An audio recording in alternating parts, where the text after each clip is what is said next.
Hello everyone, welcome back to my channel that is English field. Friends, आज का जो video है वो काफ़ी इंपॉर्टेंट वीडियो है। एलटी ग्रेड के सिलेबस में फ्रांसिस बेकन है जिनके दो एसेज हैं, ऑफ स्टडीज़ और ऑफ ट्रुथ।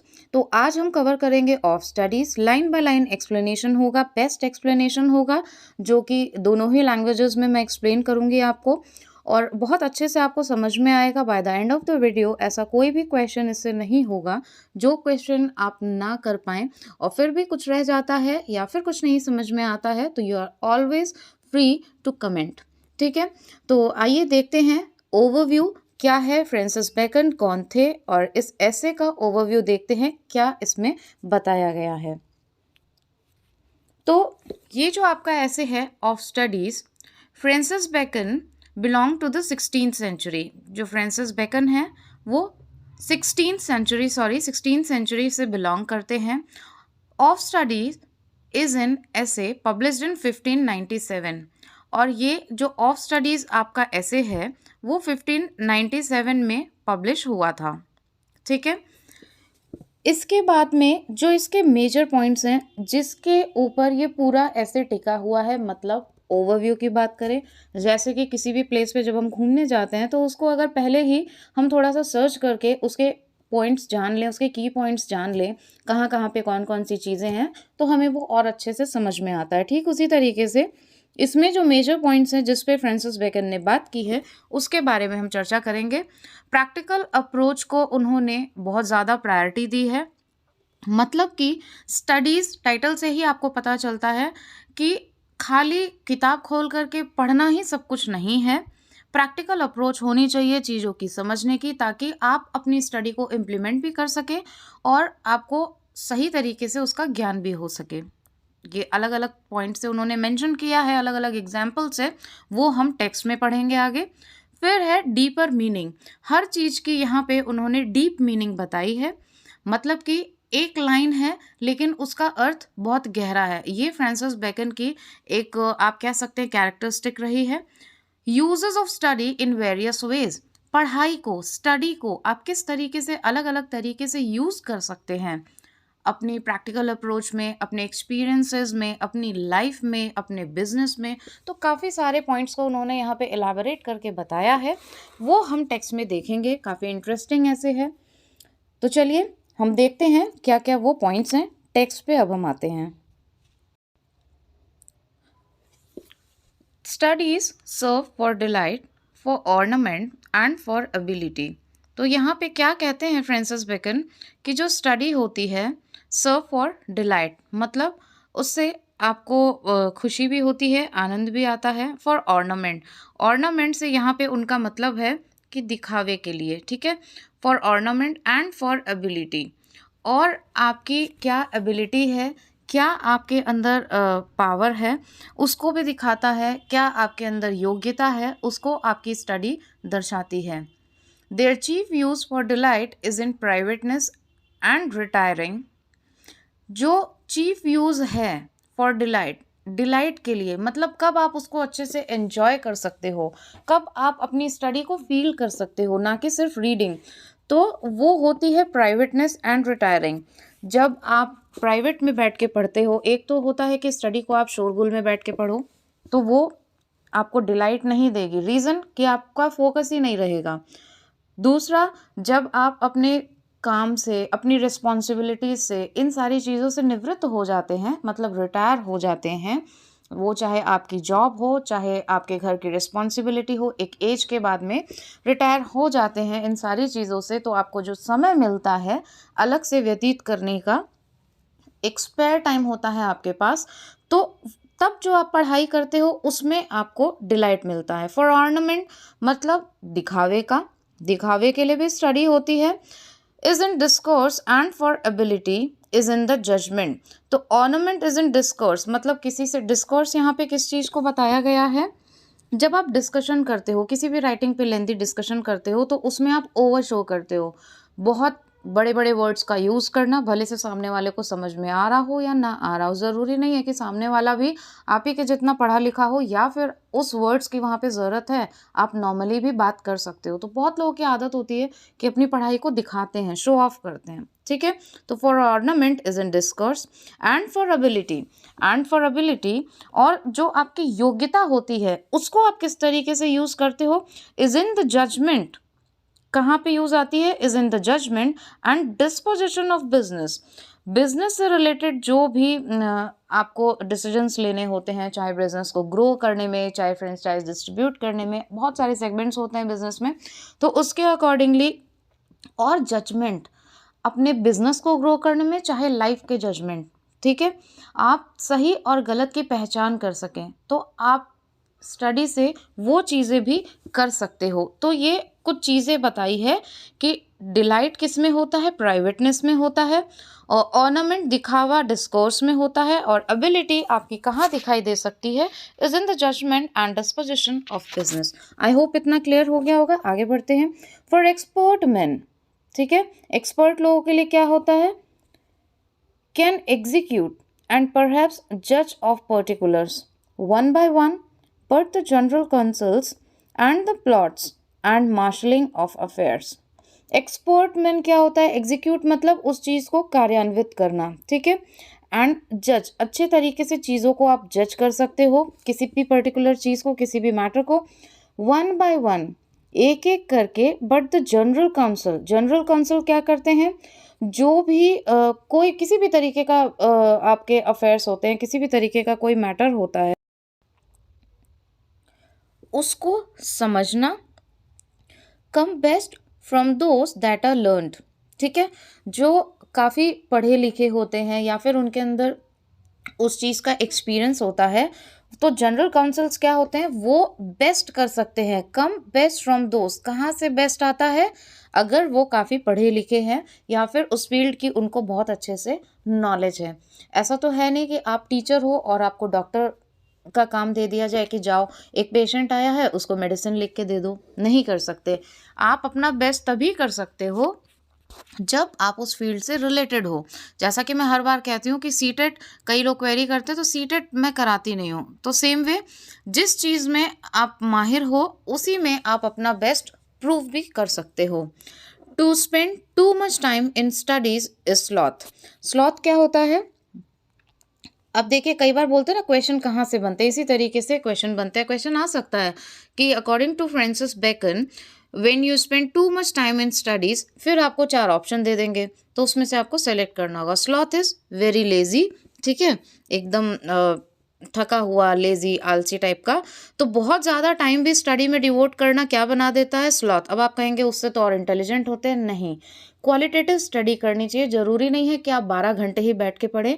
अगर आप 6 घंटे भी क्वालिटी टाइम दे रहे हो अपनी स्टडी को, तो वो ज़्यादा अच्छा है, बजाय कि बैठे हो बस दिखावे के लिए कि हाँ हम बैठ के पढ़ रहे हैं, तो वो आपको स्लॉथ बना देगा, लेजी बना देगा। To use them too much for ornament is affectation. और बहुत ज़्यादा ऑर्नामेंट अभी मैंने ऊपर वाली लाइन्स में आपको बताया, ऑर्नामेंट क्या होता है कि दिखावे के लिए जब आप यूज़ करते हो, उसको ओवर शो के लिए यूज़ करते हो कि मुझे तो बहुत आता है, मैं बहुत पढ़ा लिखा हूँ, तो वो अफेक्टेशन इज ऑल्सो कॉल्ड दिखावा, ठीक है। तो वो अफेक्टेशन को जन्म देता है। To make judgement wholly by the rules, और किसी भी चीज़ को टू मेक जजमेंट, पूरी तरीके से जजमेंट देना किसी भी मैटर पे, किसी भी सिचुएशन पे, किसी भी सर्कमस्टांसेस पे, उनके रूल्स के अकॉर्डिंग, ठीक है, is the humour of a scholar. तो वो भी क्या हो जाता है, हर चीज़ जब आप रूल के हिसाब से ही करने लग जाओगे तो वो भी सही नहीं होता कि हर चीज़ पे आप रूल अप्लाई करने लग जाओ, ठीक है। द परफेक्ट नेचर, दे यहाँ पे किसके लिए यूज हुआ है, दे यहाँ पे स्टडीज के लिए यूज हुआ है, जो पढ़ाई आप करते हो। The perfect nature and are perfected by experience, कुछ तो आपको नेचर परफेक्ट बनाता है स्टडी को, और कुछ आप एक्सपीरियंस से परफेक्ट बनते हो। मीन्स आपने एमए कर लिया, बीएड कर लिया, सारी चीज़ें कर ली, बट अब आपको टीचर बनना है, तो जैसे जैसे आप जितना ज़्यादा पढ़ाओगे किसी स्कूल में या फिर गवर्नमेंट जॉब में, उतना ज़्यादा आपको एक्सपीरियंस होगा और वो एक्सपीरियंस ही आपको और ज़्यादा परफेक्ट बनाएगा। वाई? बिकॉज अब वो एग्जीक्यूशन हो रहा है, अब उस पढ़ाई को आप यूज़ में ले रहे हो। Day by day you will learn innovative things, नई नई चीज़ें आपको सीखने को मिलेगी कि किस तरीके से पढ़ाया जा सकता है या फिर इसको और ज़्यादा बूस्ट कैसे कर सकते हैं इस टॉपिक की नॉलेज को। ठीक है, तो वो एक्सपीरियंस कराएगा। For natural abilities are like natural plants. और जो नेचुरल एबिलिटी की बात है, जो बुक्स आपको नहीं सिखाती, ठीक है, हर बुक में लाइन में नहीं लिखा होता कि आपको ये ऐसे करना है या फिर ये ऐसे करना है। लाइक नेचुरल प्लांट्स, तो वो नेचुरल प्लांट्स की तरह होती है। ठीक है, नेचुरल लर्निंग वो क्या है? That need pruning bye study. तो उसमें क्या चाहिए? प्रूनिंग चाहिए। प्रूनिंग क्या होता है? जैसे एक प्लांट होता है, कई बार आपने देखा होगा उसकी जो ब्रांचेस होती हैं उसको हम लोग कट करते रहते हैं, उसको प्रूनिंग करते रहते हैं, ठीक है, टाइम टू टाइम। तो उससे और भी नई ब्रांचेस निकलती हैं। जब नई ब्रांच आती है प्रूनिंग के बाद में, तो और नई ब्रांचेस निकल के आती हैं, तो दैट इज कॉल्ड प्रूनिंग। ठीक है, तो जितना ज़्यादा आप भी अपनी स्टडी को ब्रशअप करोगे, प्रूनिंग करोगे, उतनी ही नई ब्रांचेस निकलेगी। मीन्स कि उतनी ही नई चीज़ें आपको सीखने को मिलेगी, आपके सामने आएंगी। And studies themselves to give forth directions too much as large, except they be bounded in by experience। और ये सारी चीज़ें क्या है? आपके एक्सपीरियंस पे ही डिपेंड करती हैं। अलग अलग आपको डायरेक्शंस देती हैं, एक वाइड एरिया पे आपको सोचने को, एक्सपीरियंस करने को, चीज़ें एग्जीक्यूट करने को आपको बाउंड करती हैं। और वो क्या होती हैं? Experience. Crafty man condemn study. ठीक है, अब ये एक पॉइंट है कि क्राफ्टी मैन क्या करते हैं, तो इसके अकॉर्डिंग आपसे क्वेश्चन पूछा जा सकता है। सो क्राफ्टी मैन होता क्या है? जो बहुत ज़्यादा चीज़ों को बना करके बोलते हैं और बहुत क्लेवर होते हैं, दूसरों को डिसीव करके जो लोग उसका फ़ायदा उठाते हैं धोखा दे के, ठीक है, बस अपना फ़ायदा देखते हैं, that is called crafty man. Crafty man condemn study, निंदा करते हैं स्टडी की, क्योंकि वो क्लेवर हैं और वो अपना मतलब सिद्ध करेंगे, बजाय कि उनको पता होगा कि स्टडी की इम्पोर्टेंस क्या है, उससे आपको जॉब मिल सकती है, आप अच्छा ग्रो कर सकते हो, एक अच्छी पर्सनालिटी आपकी क्रिएट होती है। लेकिन फिर भी वो आपको ये दिखाएंगे, अरे पढ़ाई तो किसी मतलब की नहीं है। Why? Because that is a crafty man, और खुद उसको यूटिलाइज करेंगे। ठीक है, तो वो स्टडी को कंडेम करते हैं। सिंपल मैन एडमायर देम, और जो सिंपल होते हैं वो स्टडी को हमेशा एडमायर करते हैं, प्रेस करते हैं, उसकी प्रशंसा करेंगे। And wise man use them, और जो बुद्धिमान है, जो वाइज है, वो क्या करेगा? वो हमेशा उस स्टडी को यूज़ करेगा कहीं ना कहीं, किसी ना किसी तरीके से। ठीक है, कई लोग अपनी स्टडी को खुद को और बेटर करने के लिए यूज़ करते हैं। पेरेंट्स अपने बच्चों को पढ़ाने के लिए यूज़ करते हैं स्टडी को। ठीक है, बहुत से लोग होते हैं जॉब नहीं करते हैं, लेकिन अपनी पढ़ाई को पूरा टाइम देते हैं, जिससे कि वो आने वाली जनरेशन को अच्छा पढ़ा सके, एक बेटर डेवलपमेंट दे सके। For they teach not their own use, but that is a wisdom without them and above them one by observation. ये एक विजडम है। क्या है ये? एक विजडम है बहुत अच्छी। और ये जो सारी चीज़ें ऊपर बताई गई हैं, ये चीज़ें किससे आ सकती है? ये अच्छी चीज़ें आ सकती है ऑब्जर्वेशन पार। देखा होगा आपने, आजकल के जो बच्चे हैं वो हर चीज़ को बहुत माइन्यूटली ऑब्जर्व करते हैं और उसी से बहुत कुछ सीख लेते हैं, भले से आपने उनको वो पढ़ाया हो चाहे ना पढ़ाया हो। तो कुल मिला के अगर बात की जाए, तो यहाँ पे जो बोल रहे हैं फ्रांसिस बेकन, उनका कहने का मतलब है कि पूरी प्रैक्टिकल अप्रोच रखनी चाहिए, जो कि मैंने स्टार्टिंग में आपको कुछ पॉइंट्स बताए। हर चीज़ का डीप मीनिंग उन्होंने बताया है। अगर हम चाहें तो इस पैराग्राफ को और भी आधी घंटा डिस्कस कर सकते हैं, बट आपके समझने के लिए इतने पॉइंट्स काफ़ी हैं, और बाकी आप इलाबोरेट कर सकते हो अपने लेवल पे। ठीक है, तो प्रैक्टिकल अप्रोच रखनी चाहिए। और किस किस तरीके से उन्होंने जो 3 अलग अलग वेज ऑफ स्टडी बताए हैं कि वाइज मैन कैसे यूज़ करते हैं, सिंपल मैन कैसे यूज़ करते हैं, तो वो सारी चीज़ें पैराग्राफ में है। तो आइए बढ़ते हैं नेक्स्ट पैराग्राफ की तरफ।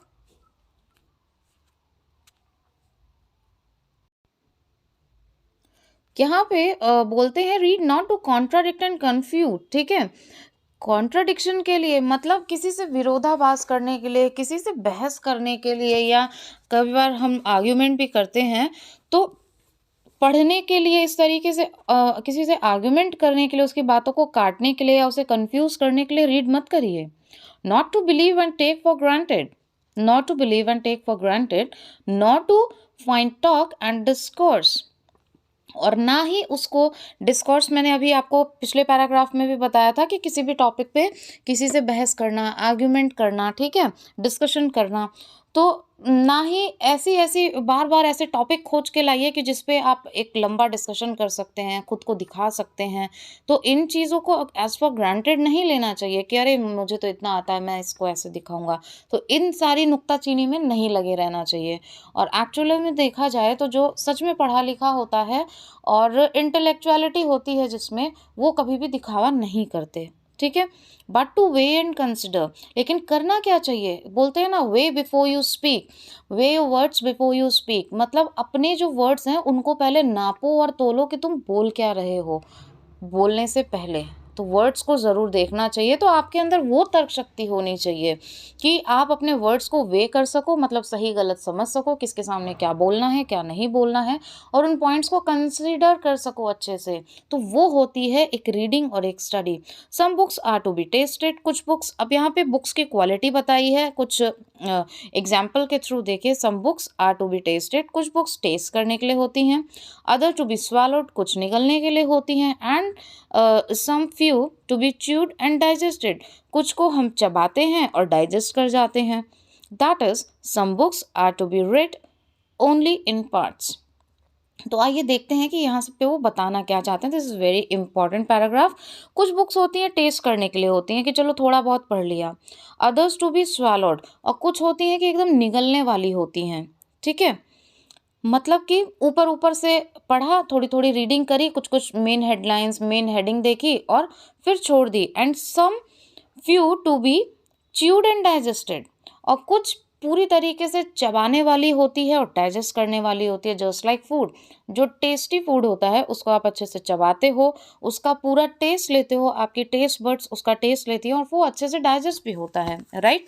इन द सेम वे, अगर कुछ आपको बहुत ही इंटरेस्टिंग लगता है तो आप उसको अच्छे से पढ़ोगे और फिर उसको वो डाइजेस्ट भी होगा। दैट इज, अब देखिए डीप में हम एक्सप्लेन करेंगे इसको। Some books are to be read only in parts, कुछ बुक्स होती हैं वो सिर्फ पार्ट्स में पढ़ने के लिए होती हैं, जो यहाँ पे टेस्ट की बात की है। Others to be read but not curiously, तो ये स्वैलो का एग्जाम्पल है कि अदर्स टू बी स्वैलोड, उसके लिए यहाँ पे बताया गया है कि कुछ बुक्स होती हैं पढ़ी तो जाती हैं लेकिन क्यूरियस नहीं होते हैं आप। मतलब कि जैसे होता है ना कुछ मूवीज़ में, या फिर कोई प्ले ऐसा आया, हैमलेट को ही ले लो। हैमलेट अगर आपने पहले नहीं पढ़ा हुआ है, मान लीजिए स्टार्टिंग से पढ़ रहे हो, तो क्यूरियस रहते हो ना कि हैमलेट बदला लेगा या नहीं लेगा, बदला लेगा या नहीं लेगा अपने फादर की डेथ का। तो क्यूरियस हो ना आप उसको पढ़ने के लिए, क्योंकि एक इंटरेस्ट आ रहा है। और some few to be read wholly, और कुछ होती हैं जो बहुत ही अच्छे तरीके से आप उसको पढ़ते हो, and with diligence and attention, ठीक है। और बहुत ही डिलिजेंस मतलब बहुत ही कंसंट्रेट करके, बहुत ही पावरफुल तरीके से आप उसको पढ़ते हो, अटेंशन देते हो। तो उनको हम स्वैलो भी करते हैं, बुक्स को हम पार्ट्स में भी रीड करते हैं। और च्यू और डाइजेस्ट कब होती हैं, जब अच्छे से पढ़ते हैं तो खुद ही वो सारी चीज़ें हमारे दिमाग में रह जाती है। अब मान लो, एक तो ये जो अभी हम प्ले पढ़ रहे हैं, सॉरी, ये जो ऐसे पढ़ रहे हैं हम, उसको लाइन बाय लाइन पढ़ रहे हैं, तो जो एक्सट्रैक्ट अभी हमें समझ में आएगा वो हमें समरी में इतना अच्छे से समझ में नहीं आता, राइट। चलिए नेक्स्ट देखते हैं।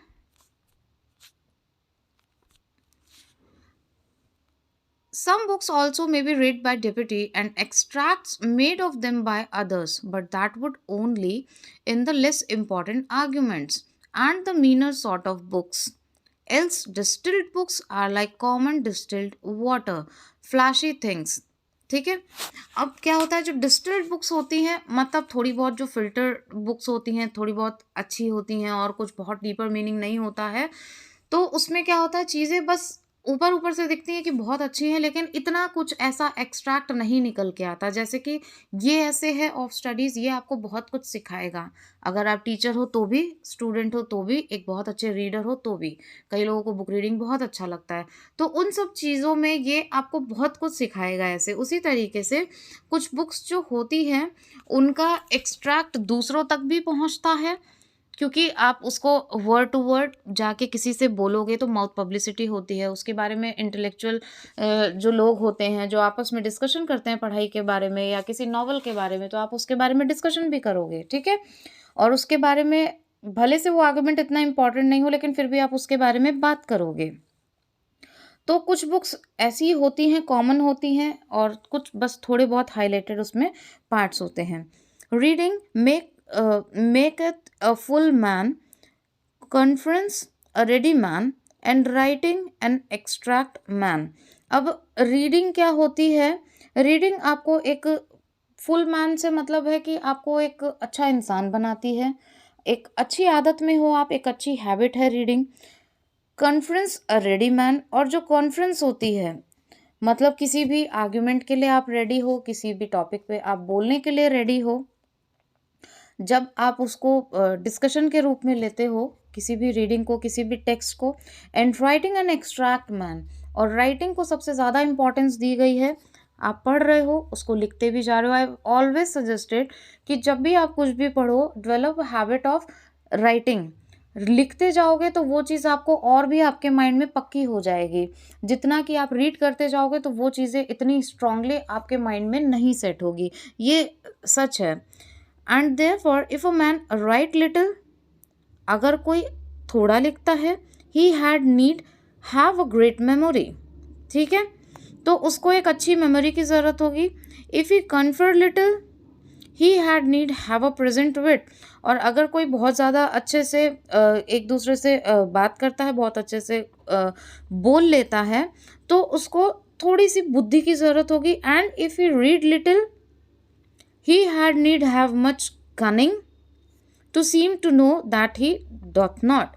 और अगर वो बहुत कम पढ़ता है, ठीक है, बहुत थोड़ा बहुत ही पढ़ता है, तो वो कनिंग हो सकता है, इंटेलेक्चुअल कभी नहीं हो सकता। अपने एक्सपीरियंसेस से बहुत अच्छी चीज़ें वो अनुभव नहीं कर सकता, लेकिन वो कनिंग बहुत होगा। To seem to know that he doth not, दिखाएगा तो वो कि है नहीं, लेकिन वो श्रूड होगा, वो कनिंग होगा, चालाक होगा, ठीक है? इसलिए बोलते हैं कि जितना ज़्यादा आप पढ़ते हो, उतनी ही आपकी पर्सनालिटी भी डेवलप होती है, आपका बिहेवियर डेवलप होता है, और यहाँ तक कि आपके इंटरेस्ट भी चेंज होते हैं। जो पढ़ नहीं रहा है वो इधर उधर की फालतू बातों में लगा रहेगा, जो पढ़ रहा है उसको डेली नई नई चीज़ें सीखने को मिलेगी, वो अपडेटेड रहेगा। तो उसकी हैबिट और जो उठने बैठने का उसका जो सर्कल होगा, जो एनवायरनमेंट होगा, जो एम्बियंस होगा, वो भी एकदम अलग ही होगा। आप प्रैक्टिकल चीज़ों से सीख सकते हैं, देख सकते हैं, अपने आसपास आप देख सकते हैं इस चीज़ को। Histories make men wise, poets witty, the mathematics subtle, natural philosophy deep, moral grave, logic and rhetoric able to content, ठीक है? हिस्ट्रीज मेक मैन वाइज, ये भी बहुत इंपॉर्टेंट है। हिस्ट्री अगर कोई रीड करता है, हिस्ट्री लवर है, तो वो इंसान को क्या बनाती है? वाइज बनाती है, थोड़ा बुद्धिमान बनाती है। क्यों? हर जो भी इंसिडेंसेस पास्ट में हुए हैं, हमारी हिस्टोरिक जो भी धरातल है उसके बारे में पता चलता है। पोइट्स विटी होते हैं। पोइट्स अपने ही इमेजिनेशन में, अपने इमेजिनिंग वर्ल्ड के थ्रू बताते हैं, जो हर कोई मैच नहीं कर सकता, ठीक है? तो वो भी बुद्धिमान ही होते हैं एक तरीके से। उनका जो लेवल होता है, या फिर उनकी जो वर्ड पार होती है, जो सिचुएशनल आयरनी वो दिखाते हैं, वो सारी चीज़ें हर जगह हर कोई मैच नहीं कर सकता। द मैथमेटिक्स सटल, और जो मैथमेटिक्स होती है वो बहुत ही सटल होती है, मतलब बहुत ही नाजुक तो होती ही है, लेकिन बहुत ही शार्प बनाती है। नेचुरल फिलॉसफी डीप, और जो नेचुरल फिलॉसफी होती है, क्योंकि देखिए नेचुरली जिन चीज़ों को आप सीखते हो वो आपको एक डीपर मीनिंग दे के जाएगी, वो हमेशा याद रहेगी आपको, ठीक है? Moral grave, logic and rhetoric able to content, और जो लॉजिकली जो भी चीज़ें आप बात करते हो, जिन चीज़ों पे आप डिस्कशन करते हो, तो उससे आपका ब्रेन शार्प होता है। आपकी सोचने की जो शक्ति है, your thinking ability, your thought process changes, और उस पे आप बहुत अच्छा बोल सकते हो, बहुत अच्छा किसी को अपनी नॉलेज डिलीवर कर सकते हो। एक कंटेंटेड फॉर्म में आप खुद को प्रेज़ेंट करते हो, ठीक है? Event studia in Mars. Studies pass into and influence manners. Study जो होती है ना, वो एक दूसरे से पास होती है, जैसा कि हमने पिछले पैराग्राफ में भी किया, और वो इन्फ्लुएंस भी करती है अलग अलग तरीकों से किसी ना किसी को। स्टडी का इम्पैक्ट, अगर आपने अच्छे तरीके से किया, अच्छी चीज़ें सीखी है, तो आप अच्छे तरीके से किसी को इन्फ्लुएंस करोगे, और गलत तरीके से तो गलत तरीके से आप किसी पे प्रभाव डालोगे, जैसे कि क्राफ्टीमैन वाला एग्जाम्पल था, ठीक है? अब आगे ये कहते हैं, nay there is no stone. Stone means कोई किसी तरीके का स्टॉप कह लो, या फिर किसी तरीके की कोई हर्डल कह लो, रुकावट कह सकते हो आप। देर इज नो स्टोन और इम्पेडिमेंट, ठीक है? कि इन द विट, आपकी जो विट होती है, जो तर्क शक्ति होती है, उसको आगे बढ़ाने में ऐसा कोई भी हर्डल नहीं है कि उसको आगे बढ़ाने में रोके, but may be wrought out by fit studies. लेकिन अगर ऐसा कुछ होता है, जो प्रॉब्लम्स आती हैं, तो पढ़ के एक अच्छी स्टडी से आप उसका सोल्यूशन खोज सकते हो। कई बार मैं आप लोग को, let's take example of study only, कि कई बार मैं, अगर आप मुझे रेगुलर फॉलो करते हो, तो मैंने वीडियोस में बताया है कि जो टॉपिक आपको बिल्कुल अच्छा नहीं लगता, तो उसका एक ही रूट कॉज है कि वो आपको समझ में नहीं आया, चाहे समझाने वाले में कमी थी या आपको समझ में नहीं आया, ठीक है? तो उससे आप फ्रेंडशिप करो, उसको और ज़्यादा अच्छे तरीके से पढ़ो, दोबारा पढ़ो, तिबारा पढ़ो, फिर से पढ़ो, उसको टाइम दो। जितना क्लोज आप उसके होगे, वो उतना ही ईजी बनता जाएगा। आप खुद देखोगे अपनी ग्रोथ, और जितनी उससे आप दूरी बढ़ाओगे, जितना उससे आप डिस्टेंस रखोगे, उतना ही आप और बैक आते जाओगे, ठीक है? तो हमेशा क्या है, इससे आपको दोस्ती बना के रखनी चाहिए, तो फिट स्टडी हो सकती है। Like as diseases of the body, जैसे कि हमारे शरीर में अलग अलग तरीके की बीमारियां, may have appropriate exercises. Study के पैटर्न को, स्टडी के यूसेज को, उसके बेनिफिट्स को इन्होंने एक बॉडी के जो बीमारियां होती है उससे कंपेयर करके, इवैल्यूएट करके आपको समझाने की कोशिश की है बेकन ने, कि कुछ बीमारियों के लिए कुछ अच्छी एक्सरसाइजेस बनी है। अप्रोप्रिएट मतलब कि जो जिस चीज़ के लिए है, वो उसी चीज़ को फ़ायदा करेगी। जैसे bowling is good for the stone and reins. अब यहाँ पे जो स्टोन एंड रेन्स आया है, उसको ध्यान से देखिएगा। रेंस कंट्रोल को भी कहते हैं। घोड़े का जो चाबुक होता है, जो एक रस्सी टाइप की होती है, जिससे उसको कंट्रोल करते हैं, तो रेंस आप देखेंगे न्यूज़पेपर वगैरह में जो आपके एडिटर्स वगैरह होते हैं, वो भी इस इडियम का काफ़ी यूज़ करते हैं। तो ये कंट्रोल के लिए भी आता है, और ये एक जो आपकी स्टोन एंड रेंस, जो आपकी बैक होती है, उसको उस बीमारी से रिलेटेड भी होता है। तो दोनों ही चीज़ों से आप इसको रिलेट करके समझ सकते हैं। तो बॉलिंग उसके लिए अच्छी होती है, ठीक है? आपकी किडनी फंक्शंस के लिए, सारी बॉडी की स्ट्रेचिंग होती है उससे। आपकी shooting for the lungs and breast, और जो शूटिंग होती है, जो शिकार वगैरह आप करते हो, तो अगर वो आपके अंदर किसी भी तरीके की कोई हॉबी है, तो वो भी आपके लंग्स और ब्रेस्ट के लिए अच्छा होता है। Gentle walking for the stomach. Gentle walk जिसको कि हम ब्रिस्क वॉक भी कहते हैं, जो हल्की वॉक होती है, ना कि जॉगिंग स्टाइल, तो वो आपके स्टमक के लिए अच्छी होती है। जैसे डिनर के बाद में बोलते हैं कि थोड़ी बहुत ब्रिस्क वॉक ज़रूर करनी चाहिए, बैठना या लेटना, सोना तुरंत नहीं चाहिए, ठीक है? राइडिंग फॉर द हेड, और अगर आप राइड करते हो, वो हॉबी है आपके अंदर, तो वो हेड के लिए अच्छी होती है। And the like. सो तो ये सारे एग्जाम्पल्स बताए हैं। So if a man's wit be the head, एक मिनट, ये लाइन रिपीटेड है। So if a man's wit be wandering, तो अगर आपका दिमाग, वॉन्डरिंग मीन्स इधर उधर घूमना, इधर उधर टहलना, डिस्ट्रैक्शंस यू में से, एक्चुअल पॉइंट यहाँ पे डिस्ट्रैक्शन से है, इधर उधर घूम रहा है, फोकस नहीं कर पा रहे हो, अटेंशन नहीं दे पा रहे हो, जो भी आप पढ़ रहे हो उसको, late him study the mathematics. उसको क्या स्टडी करने को बोलो? मैथमेटिक्स स्टडी करने को बोलो। फॉरेन डिमॉन्स्ट्रेशंस, ठीक है? If his wit be called away never so little he must begin again। और अगर फिर भी उसका दिमाग उसमें नहीं लगे, मैथमेटिक्स जो है, जो कैलकुलेशंस करनी है, फिर भी उसका दिमाग इधर उधर हो, तो उसको फिर से प्रयास करना चाहिए। बार बार उसको करके देखो, आपका डिस्ट्रैक्शन खुद ही खत्म हो जाएगा। क्यों? क्योंकि आपका इंटरेस्ट आएगा, अरे ये मुझसे सॉल्व नहीं हो रहा, कैसे नहीं हो रहा, क्यों नहीं हो रहा। फिर आप उसके सोर्सेज ढूंढोगे, चलो थोड़ा गूगल कर लेते हैं, यूट्यूब पे कोई वीडियो देख लेते हैं, कि किसी को आपने आइडल बना रखा है तो उसका एक्सप्लेनेशन देख लेते हैं, गूगल से कुछ इंपॉर्टेंट पॉइंट्स नोट कर लेते हैं, कुछ मीनिंग सर्च करोगे, कुछ फॉर्मूलाज सर्च करोगे, तो उसको मैथमेटिक्स में लगा देना चाहिए। सॉल्व हो गया तो भी दिमाग खर्च होगा और तो भी ब्रेन शार्प होगा, चलेगा, तो अटेंशन और अपने आप फोकस उस पर लग जाएगा। If his wit be not apt to distinguish और फाइंड डिफरेंसेस। डिस्टिंग्विश मतलब किसी चीज़ को आप अलग अलग ना कर पाओ। मान लीजिए कोई ये ऑब्जेक्ट है, अगर इसको आप अलग अलग करके ना समझ पाओ कि ये किस लिए है और ये किस लिए है, ठीक है, उसमें डिफरेंसेस फाइंड ना कर पाओ, एक ही वर्ड है, अलग अलग सेंटेंसेस में उसकी क्या मीनिंग निकल रही है। ऐसा नहीं है कि एक सेंटेंस जो होता है उसकी अगर कुछ मीनिंग आपको डिक्शनरी में दी हुई है तो वो हर सेंटेंस में वही एप्लीकेबल होगी, राइट। तो वो अगर आप ना कर पाओ, late him study the school man, ठीक है। तो ये बताते हैं कि अगर वो डिफरेंसेस ना देख पाए तो let him study the schoolmen, for they are सिमिनी सेक्टर्स स्प्लिटर्स ऑफ हेयर्स। जो स्प्लिट हेयर होते हैं ना, उसको बोलते हैं कि अलग अलग जो उसके सेगमेंट बन जाते हैं। If he be not apt to beat over matters, beat over matters मतलब अगर मैटर को अच्छे से क्या बोलते हैं, कवर नहीं कर पा रहे हो, उसको समझ नहीं पा रहे हो, beat over. And to call up one thing to prove and illustrate another.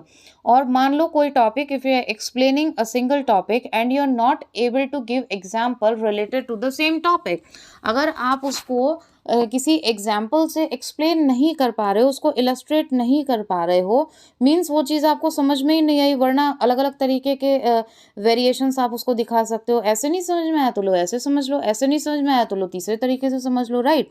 Late him study the lawyers cases, वही मतलब तर्क वितर्क। मान लीजिए ये दो लोग हैं, ठीक है, और ये दो लोग हैं, इनको एक टॉपिक दिया गया है और इस टॉपिक के लिए वो अलग अलग इलस्ट्रेशंस नहीं दे पा रहे हैं, तो लॉयर के केसेस उसको पढ़ने चाहिए। उससे क्या होगा, लॉयर के केस में सीधी बात को भी घुमा के उनको बताना आता है, झूठ को सच और सच को झूठ बताना बहुत अच्छे से लॉयर को आता है। इसीलिए जिसकी वाक शक्ति अच्छी होती है, जो बहुत अच्छा स्पीकर होता है, ठीक है, तो वो बनता है आपका लॉयर एक अच्छा।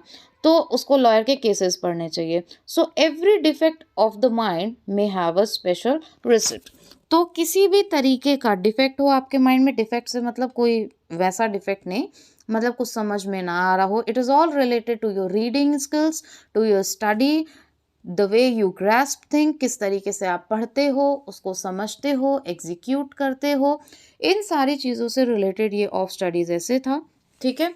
तो हर चीज़ के लिए कोई ना कोई सिस्टम ज़रूर है, कोई ना कोई तरीका ज़रूर है, इम्पॉसिबल कुछ भी नहीं है। और रीडिंग से, स्टडी से, पढ़ने से बहुत सारी चीज़ें हैं जो आप सॉल्व कर सकते हो। इनफैक्ट अगर आप डिप्रेशन में हो, चीज़ें कहीं आपको इंटरेस्ट नहीं आता है, कई बार हो जाता है, तो आप अपने आप को पढ़ाई में डिवोट कर दो, फिर देखो मिराकल सीखने को तो मिलेगा ही मिलेगा। आपके लिविंग पैटर्न चेंज हो जाएगा, लिविंग स्टाइल चेंज हो जाएगी, और जो दूसरों का इन्फ्लुएंस आपके ऊपर बहुत ज़्यादा पड़ता है ना, वो ख़त्म हो जाएगा। Just think you are the best and do best for yourself. तो ये था आपका ऐसे। आपको कैसा लगा ये ऐसे, पूरी तरीके से समझ में आया, नहीं आया, जैसा भी लगा, please to comment in comment box. इसके बाद हम नेक्स्ट जो होगा वो ऑफ ट्रुथ करेंगे। ऑफ ट्रुथ को भी अच्छे से समझने की कोशिश करेंगे। आई नो वीडियो थोड़ा सा लेंदी हो गया, बट मेरे साथ में ये चीज़ है कि या तो मैं टॉपिक कोई लेती नहीं हूँ, अगर मैंने उस टॉपिक को लिया है तो फिर मैं उसको आपको डिटेल में समझाऊंगी, और खाली बोरिंग तरीके से पढ़ते जाना, मैंने मीनिंग बता दिया, आपने बस उसको देख लिया, तो वो एक इंटरेस्ट डेवलप नहीं होता। इस तरीके से अगर आप टेक्स्ट आपके सामने खोल के बैठ जाओगे तो यू विल फील जस्ट कि जैसे ऑफलाइन क्लासेस में होता है वैसे हमारी क्लास हो रही है। तो इसी तरीके से एल्टीग्रेड का सिलेबस कवर करने की मेरी पूरी कोशिश रहेगी। कमेंट बॉक्स में सजेशन ज़रूर दीजिएगा कि एल्टीग्रेड में और कौन से टॉपिक आपको आपके लिए मैं लेकर के आऊँ लिटरेचर से, चाहे ग्रामर तो सेम है, लिटरेचर में क्या और आप पढ़ना चाहते हो, किस में आपको डिफ़िकल्टी आ रही है, definitely I will try my level best to solve your problem. Thank you so much for watching this video and stay tuned for next essay. Thank you.